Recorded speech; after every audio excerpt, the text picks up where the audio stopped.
आज आहे 22 मे आणि आज सकाळपासून अनेक भागांमध्ये जवळपास महाराष्ट्राच्या 80% भागांमध्ये आभाळ चालू आहे। त्याचबरोबर आमच्या भागात तर पुन्हा पावसाची शक्यता झालेली आहे। म्हणजे अशा प्रकारची कंडिशन महाराष्ट्रात आज प्रत्येक जिल्ह्यामध्ये पाहायला मिळते।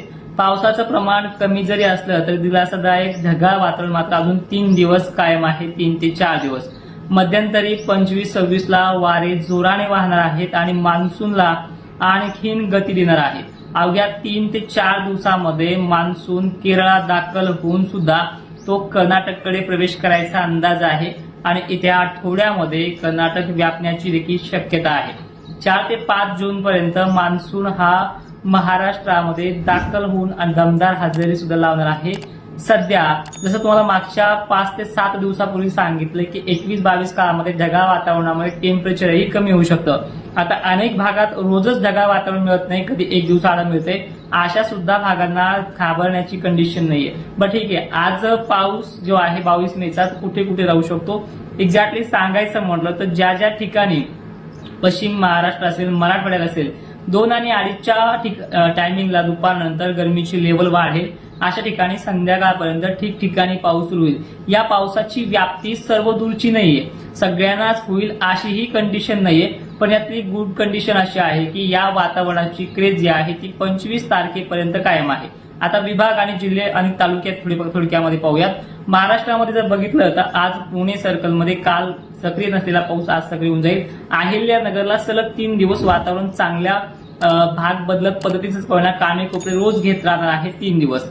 नाशिक क्षेत्रात सुद्धा जसं की मालेगाव, येवला, नांदगाव हे जे काही पट्टे आहेत, वैजापूर उत्तर भाग, कन्नड, सिल्लोड जे भाग आहेत, इथेही ढगाळ वातावरण आणि शितोळ्याचा वर्षाव हा आज दुपारनंतर कोणत्याही क्षणी किंवा सकाळी सुद्धा काही ठिकाणी चालू असेल। भोकरदन, जाफराबाद या भागाचाही समावेश हलक्या ते मध्यम पावसावर जाईल। आंबड, घनसावंगी, गेवराई पट्टे, शहागड, बीड, वडवणी, लातूर, निलंगा, केज हे जे भाग आहेत, परभणी परिसर असेल, इकडे हिंगोली, वसमत असेल, इथे स्थानिक वातावरणाचा इफेक्ट या 3 दिवसात कोणत्याही टायमिंगला असेल आजही शक्यता वाटते आहे। त्यानंतर विदर्भाच्या बाबतीत सांगायचं झालं तर अकोला, अमरावती, नागपूर, चंद्रपूर, गोंदिया या भागांना सध्या तरी पाऊस नाही। मात्र एक गुड कंडिशन अशी आहे की 28 तारखेच्याही अगोदर इथे स्थानिक वातावरणाचे इफेक्ट होऊ शकतात, पावसाचे सरी देखील कोसळू शकतात अशी इथे वातावरणाची शक्यता आहे।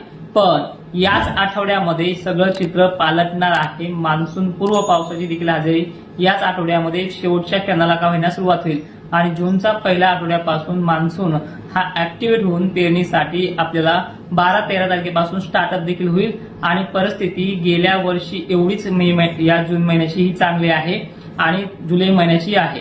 पुढे चालून सुद्धा एखादा छोटा मोठा 15 दिवसाचा खंड पडून परतीचा मान्सून महापुरासारखा राहील हे देखील वक्तव्य आपण केलेलं आहे। आता सगळ्यात महत्वाचं म्हणजे तुमच्या माहितीच तो सांगतो, मागे जसं 14-15 पासून जे बखाडी वातावरण होतं 18 पर्यंत 19 पर्यंत, या वातावरणामध्ये जे काही मान्सूनच्या बाबतीत दुष्काळी निगेटिव्ह बातम्या पसरत आलेले होते ते आता ह्या 2-4 दिवसामध्ये पुन्हा चेंजेस होतील असा दावा देखील आपण हसनाबादच्या कार्यक्रमामध्ये केलेला आहे। आता 1-2 दिवसामध्ये ह्या बातम्या पुन्हा दिलासादायक येतील, तुम्हाला हेही सांगण्याचा प्रयत्न करतो। इथेच थांबतो। जय शिवराय, धन्यवाद।